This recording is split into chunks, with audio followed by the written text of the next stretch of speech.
Hello, everybody, and welcome to the Glory Reds podcast. It's your boy, Don Benito. And the latest today, we are going to be talking about why did Manchester United not make any signings? What happened? Is the club out of money? Is there a bigger plan? What is it about? What's that all about? We'll be talking about that. The other thing that we're going to be talking about are certain players that have returned to the club and the mystery behind Malacia and the failed departure, the failed medical. That one was a strange one. We're also going to be talking about a certain player that has impressed already on his loan move. Without further ado, ladies and gentlemen, let's get into it. Now, as you remember, Pastor D has always mentioned and spoken about United not being serious, like not even having any hope of the clubs making any signings. Lo and behold, Manchester United didn't do any business this January. But why? Why? What's the idea behind not making these signings? Is it a gamble?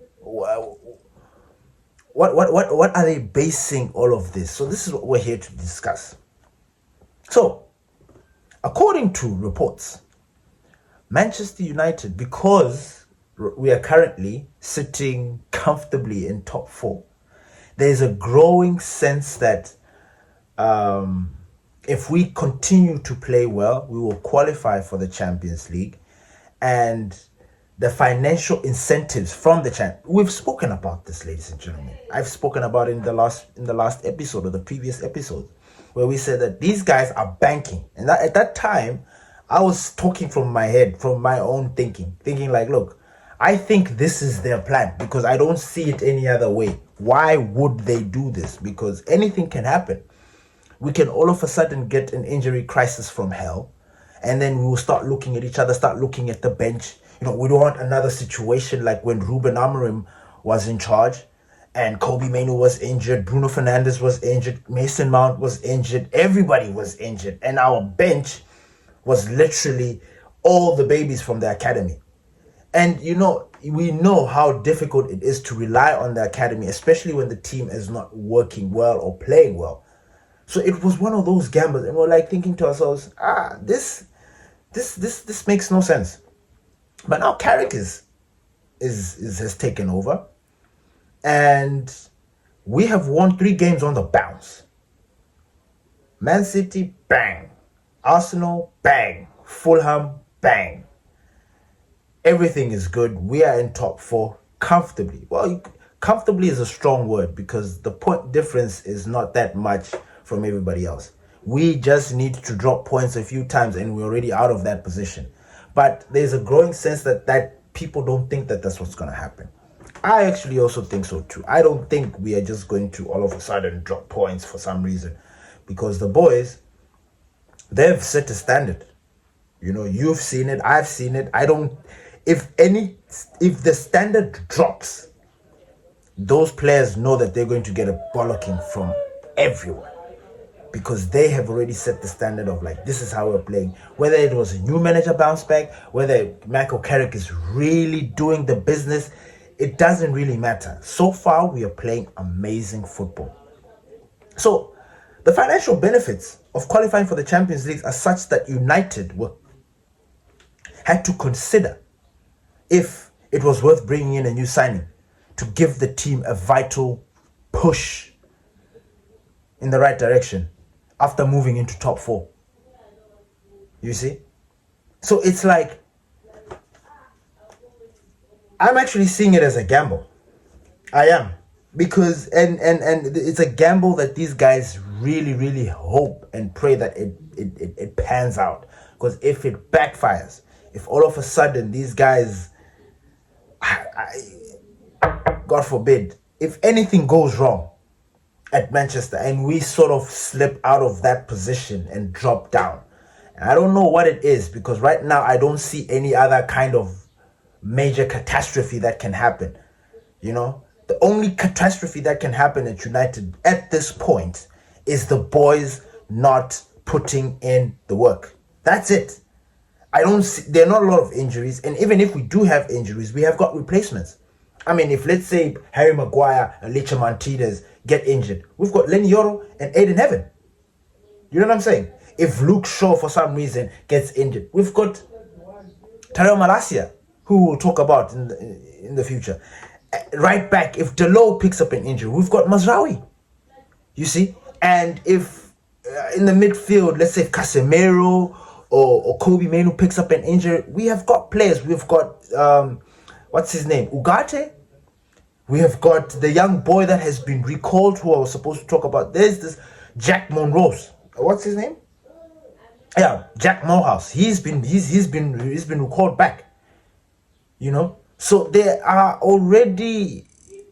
I'm not saying that those are concrete scenarios or situations that can actually help us, but there are alternatives. And the club are seeing it as like, okay, because we're playing one game a week, there shouldn't be any weirdness that can happen from this kind of situation. Now, the reason why I say it's a gamble is because if anything, like I said, if it backfires, if for some weird reason Manchester United do not qualify for the Champions League, then that financial incentive that they were banking on disappears. And when that happens, that means now we're going to have to start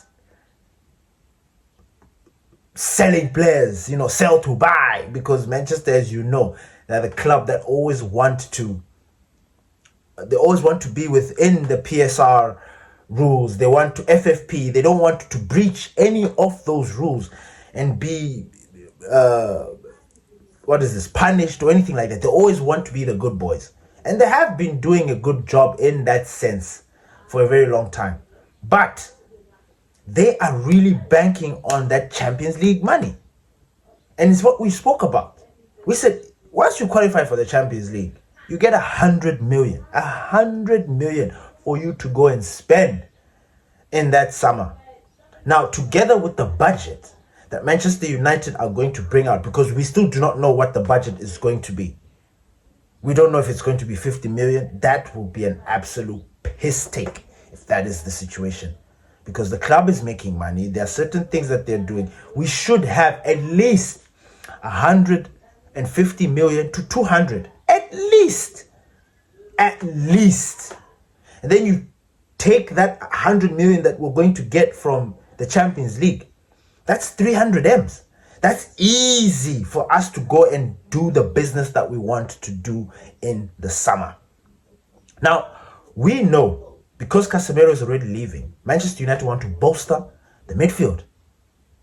But there's a growing sense that Manchester United have not done any kind of concrete deal with any of the midfielders. Truth be told, the only midfielder that we were linked to during Amram's time was Baliba. And for some reason, he is the only one that remains the one player that Manchester United did business or spoke about or had an intention about. I know that we spoke about Elliot Anderson. And the Elliot Anderson is the Manchester United's priority target, blah, blah, blah. But the reports are saying that that's just talk.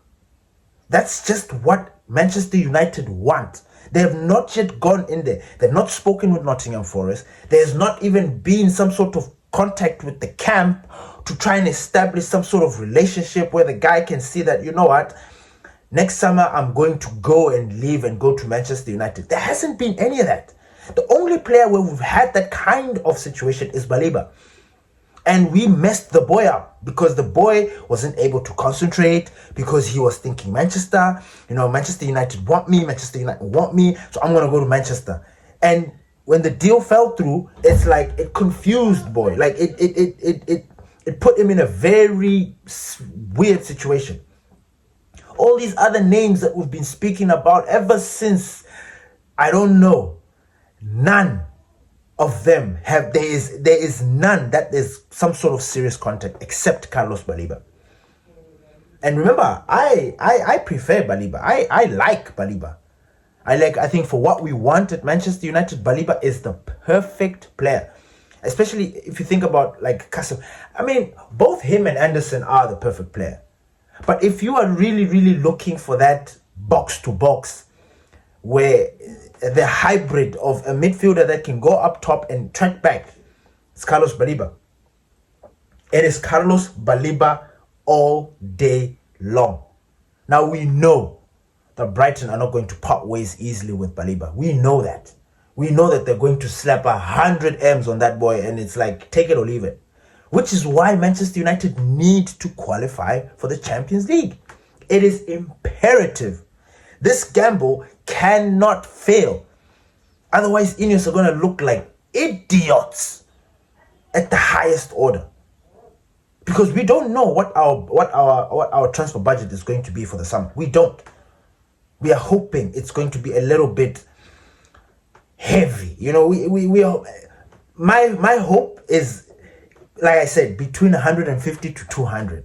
If it's anything less than that, if it's just 100 M's, that is a problem, because then you just take that 100 from the Champions League, and then you consider the priority targets that we want, and all the players that we want to bring in are all 100 M's. Maybe Jan Diomande is 100 million euros, so that's less than 100 million pounds.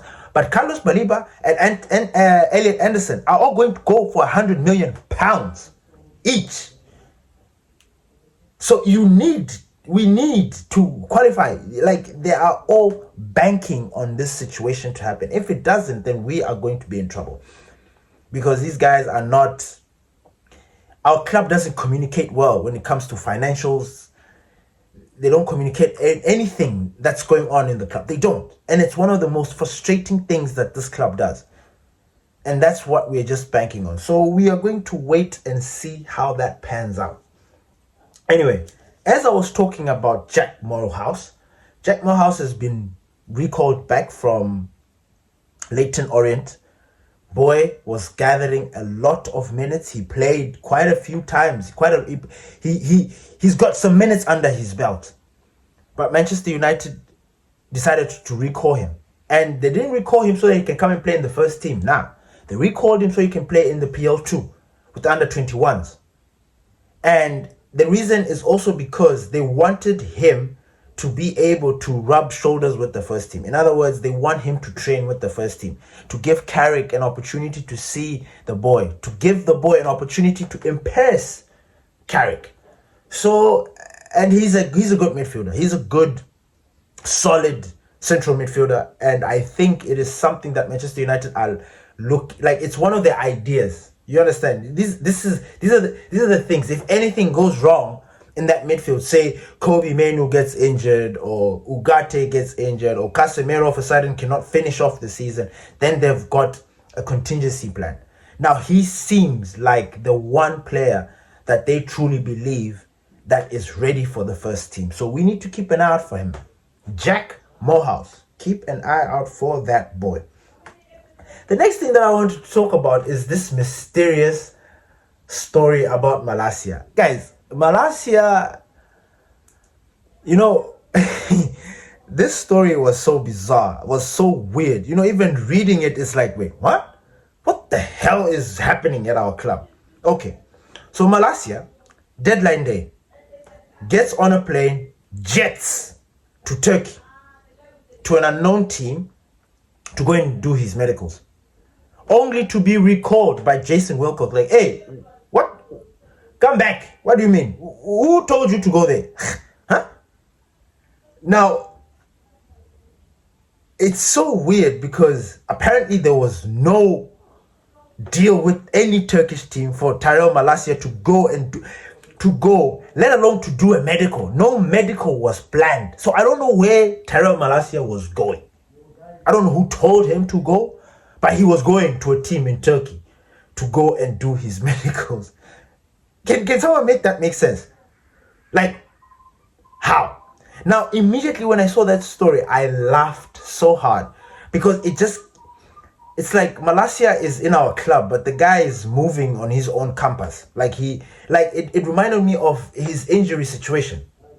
Remember the injury situation where he picked up an injury, and instead of the club actually designating him a place to go and do his medicals and go and do surgery and blah blah, Tyrell Malacia took it upon himself. to take himself to his professionals or whatever. Boom, gets there, aggravates the injury, makes it worse. Oh yeah. That's exactly what happened with Tyrell Malacia. Tyrell Malacia spent longer time outside because he went to a specialist that actually made his injury worse. And then now when Manchester United realized and decided to take full control of the situation, they decided to take him to their own specialist, and then they started to monitor him, and then Tyrell Malacia started to get better. And everything has been weird ever since then. It has been very bizarre with Tyrell Malacia ever since then. Now, Tyrell Malacia, the strange thing about this situation is that Patrick Dogu has just picked up an injury and he's going to be out for 10 weeks or less, or whatever it is. He's supposed to be on that bench as a replacement for Luke Shaw should anything happen. So I don't understand where he was going. Who is going to replace Luke Shaw should he get injured? That's why this story was so bizarre. Now, he's been recalled back, and it's strange because, I mean, if he was going to go on this loan or I'm not sure if was it a loan or was it a permanent deal? I think it should have been a permanent deal because we're supposed to get some sort of fee for the player. Because now all that is gone, because now Malacia is going to stay and finish off the remainder of his contract, meaning he's going to walk for free at the end of the season. And Manchester United are not planning on giving him an extension or renewing his contract or anything like that. So this Tyrell Malacia story was so strange. Like, for me, it was like, wait, what? What are we talking about? Like, how does he go to Turkey to do a medical with a team that has not been sanctioned by the club? And as he's jetting, the director of football just says, yo, come back. Where are you going? Who told you to go? Like, what? You know? Anyway, moving on. Sekou Kone has gone to Lausanne Sport, a team that is owned by Ineos. He's gone there. He's been training with them. He actually went there before the transfer window. Like, he went there to do some training with them to go and see what it's all about. But now he's completed a loan move to Lausanne Sport. Now, according to reports, Kone has hit the ground running. Kone is absolutely impressing over there. Now, I'm assuming he's playing in a very small league and the team are not used to this kind of player. I get it. You know, English, when you are in the English Premier League or in England, per se, if you go anywhere else in the world, you thrive because you're training at the highest level. It is other teams, it is other leagues, other players when they come to the Premier League. If you hit the ground running, man, you're special. Man, you're destined to thrive in the Premier League. But the Premier League is the litmus test for everybody. If you want to prove yourself, I'm not even bringing Lionel Messi into this situation because he's the GOAT. But if you want to prove yourself, truly prove yourself, you go and play in the Premier League because that's where you get absolutely exposed. And turns out that, hey, Kone is impressing, man. Kone is impressing. The coaches are blown away by his technical level on the ball, and they're really excited in building his ball-winning ability. Apparently, we all saw that. Remember when we signed him from Mali, and you were checking out those clips of Sekou Kone when he was playing for the national team and for that club that he was playing for in Mali. You could see, we are all saying this is our next Paul Pogba. And we're like, that's Pog Boom in the making. Like that guy. And at the time, we were so desperate. I think we had not even signed Casemiro. Or did we? Please correct me if I'm wrong. But we were so desperate for a midfielder that can do the dirty job in the midfield. I think maybe we had not yet signed Ugarte. And we were getting excited for Manu Ugarte at the time. So we were like signing Kone and we're thinking about the future. We're like, yes. So apparently he's matured and I am excited about this. He is one player one player that I am really, really excited about, because we have seen his journey. Even the new Manchester United supporters, or whatever you want to call yourself, the new ones, like, you have followed his journey, him coming from Mali up until Manchester United, seeing him play, getting injured, and then playing. Like, he hasn't yet featured for the first team yet, but he is going to. And he needs to go through, he's literally going through what Ahmad went through. Ahmad, we bought him from Atalanta. He didn't come straight into the team. No, he had to go through the baptism of fire. He had to go and play with the kids. He had to go and work his socks off to be able to be featured to play with us. He went out on loan to Sunderland. He went out to Rangers. He did his part in earning his position at Manchester United. So Kone is already underway at Lausanne Sport, and Ineos are looking at this as a litmus test. In other words, they are trying to see if this deal will bear fruits.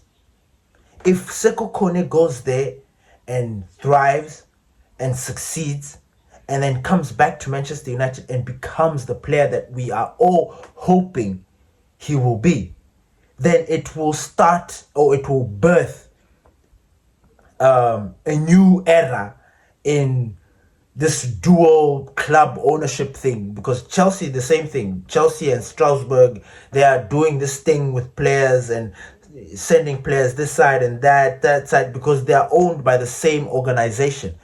So they're trying to see if this new relationship can bear fruits with Kone. If Kone succeeds and becomes that, I think he's going to be the poster boy for that that relationship between Manchester United and Lausanne Sport. We are going to start doing real business with each other, which is strange because they're all both owned by Ineos. So it is going to be like that pathway from like players coming from Lausanne to Manchester going there to do loan, to build up and whatever. It's going to be a thing. So I am really excited for Kone. I want him to go and do well. He's one player that I'm really, really excited for. You have no idea. And then we've got already the Colombian wonder kid, Carrasco, who's coming. Like, I'm buzzing. Like, we've done some very good deals in that midfield situation. And the midfield is the position that has really, really, really been abandoned for some time. If you think about how we've suffered over the years looking for the perfect midfielder, and now we're about to, in the summer, if things go well, we're looking to bring in two midfielders, who are probably going to cost 200 million bang.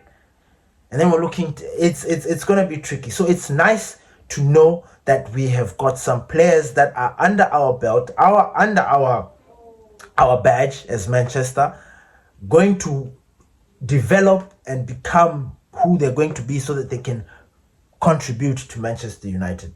I'm really, really buzzing about that. So we'll see how that pans out. We will see. Thank you, everybody, for listening to the Glory Reds podcast. It's your boy, Don Benito. Peace.